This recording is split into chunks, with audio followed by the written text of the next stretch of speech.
నారాయణ గారు. నమస్తే నాగేశ్వర్ గారు.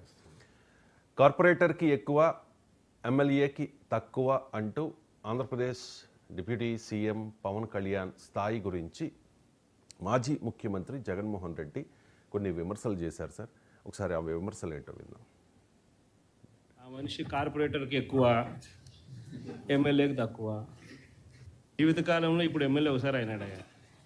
ఆ మనిషి కార్పొరేటర్కి ఎక్కువ, ఎమ్మెల్యేకి తక్కువ. Right sir. జగన్మోహన్ రెడ్డి చేసిన ఈ విమర్శల మీద టీడీపీ అండ్ జనసేన శ్రేణులు రియాక్ట్ అవుతూ ఉన్నారు సార్. అండ్ లోకేష్ కూడా రియాక్ట్ అయ్యారు. పవన్ మెజారిటీ అంతా, జగన్ ఆధిక్యం ఎంత అని చెప్పి. ఒకసారి పవన్ మెజారిటీ చూసుకుంటే 134,394 ఓట్లు వచ్చాయి, 70,000 మెజారిటీ. జగన్మోహన్ రెడ్డికి వచ్చిన ఓట్లు 116,315, 61,000 మెజారిటీ. అండ్ ఇంకోటి కంపేర్ చేస్తూ ఉన్నారు, 11 స్థానాలు మాత్రమే వైఎస్ఆర్ కాంగ్రెస్ పార్టీకి వచ్చాయి, 21కి 21 స్థానాల్లో జనసేన పార్టీ గెలిచింది.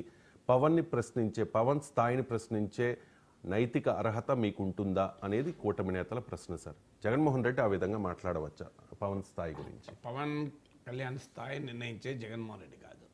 పవన్ కళ్యాణ్ స్థాయిని నిర్ణయించింది ఆంధ్రప్రదేశ్ ప్రజలు. అందువల్ల ప్రజా తీర్పు, ప్రజా కోర్టులో తేలాల్సిన స్థాయిని రాజకీయ ప్రత్యర్థులు నిర్ణయిస్తారా? ఇప్పుడు జగన్మోహన్ రెడ్డిని 11 సీట్లకు తగ్గించింది ప్రజలే, 21 సీట్ల పవన్ కళ్యాణ్కి ఇచ్చింది ప్రజలే. ఓడిపోయాక కూడా ఈ రాజకీయ అహంభావాన్ని ప్రదర్శిస్తే ప్రజలు యాక్సెప్ట్ చేయరు.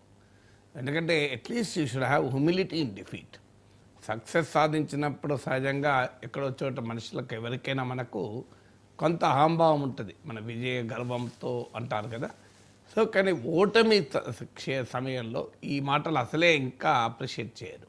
ఎందుకంటే ఒక ఏళ్ళు నువ్వు పవన్ కళ్యాణ్ వైపు చూపెడుతుంటే 4 ఏళ్ళు జగన్మోహన్ రెడ్డి వైపు కూడా ఉంటాయి కదా.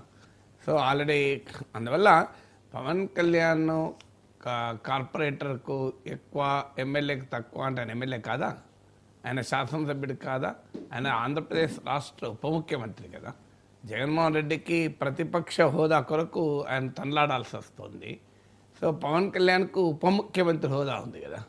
అందువల్ల క్యాబినెట్లో నెంబర్ 2, అసెంబ్లీలో 2nd largest party, YSR Congress కన్నా రెట్టింపు సీట్లున్న పార్టీ.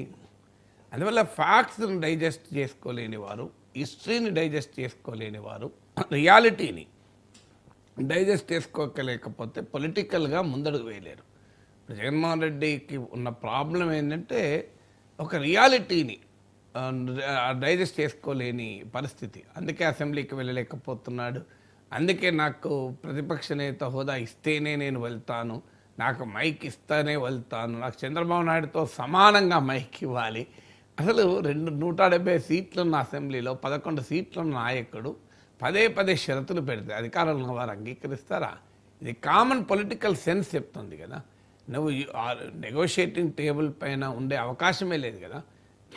ప్రజలంతా భారీ విజయాన్ని కూటమికి ఇచ్చి భారీ ఓటమిని జగన్మోహన్ రెడ్డికి కట్టబెట్టాక యూ కెనాట్ డిమాండింగ్ పొజిషన్లో లేడు కదా జగన్మోహన్ రెడ్డి.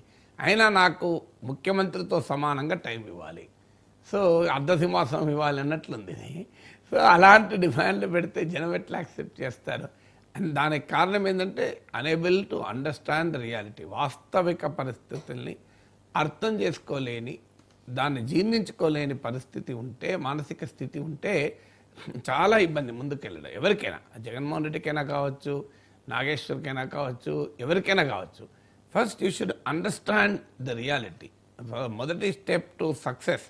ఫెయిల్యూర్ నుంచి బయటపడటానికి మీరు పెద్ద సైకాలజిస్టులు అడగండి, పర్సనాలిటీ డెవలప్మెంట్ థింకర్స్ని అడగండి, వ్యక్తిత్వ వికాస నిపుణులు అడగండి. చెప్పేది మనము వైఫల్యం నుంచి బయటపడాలి, విజయం వైపుగా వెళ్ళాలి అంటే మొదటి థింగ్ ఏంటంటే understand the reality as it exist.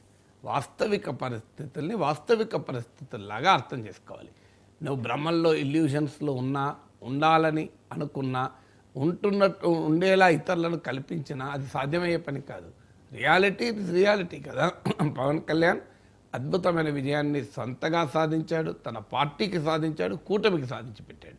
So Pawan Kalyan ప్రత్యేకత ఏంటంటే 3 విజయాలు సాధించాడు. ఒకటి, తాను గతంలో భీమవరం నుంచి, గాజువాక నుంచి పర్సనల్గా ఓడిపోయిన పవన్ కళ్యాణ్ సొంతగా భారీ మెజార్టీతో పిఠాపురంలో గెలిచాడు. ఇది ఫస్ట్, ఇది ఓన్ విక్టరీ యాజ్ ఎమ్మెల్యే.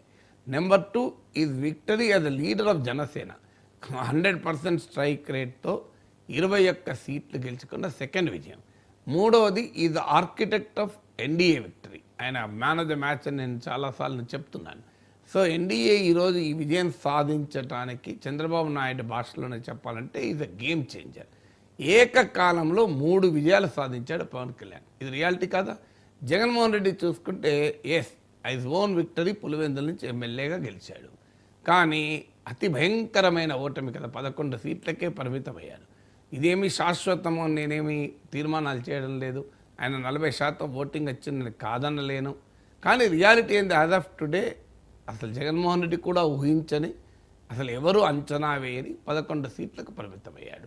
తన పార్టీ వైఫల్యానికి, తన ప్రభుత్వ పతనానికి జగన్మోహన్ రెడ్డి నాయకత్వం వహించారు. అలా